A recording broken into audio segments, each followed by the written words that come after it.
জীবনের প্রথম ইয়াকনিকি বা বারবিকিউ করতে গিয়েছিলাম। তো সেখানে গিয়ে কি হলো সেটাই আজকে আপনাদের সাথে শেয়ার করব। হ্যালো, আসসালামু আলাইকুম সবাইকে। কেমন আছেন সবাই? আশা করছি ভালো আছেন। আলহামদুলিল্লাহ আমরাও ভালো আছি। সেই দিনটা ছিল শনিবার, তার অফ ডে ছিল। তো সেদিন সে বাসায় ছিল। রাতে সে আমাকে বলল রেডি হও, আমরা বাইরে ডিনারে যাব।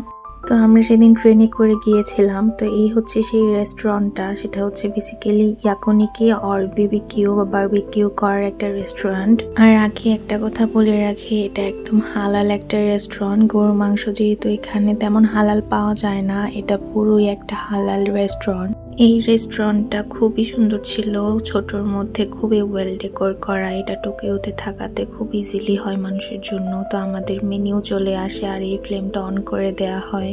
আর এই তো আমাদের অর্ডার করা ড্রিঙ্কসও চলে আসে, কমপ্লিমেন্টারি পানি আর সাথে এই মিটটা খাওয়ার জন্য যে একটা ডিপ সস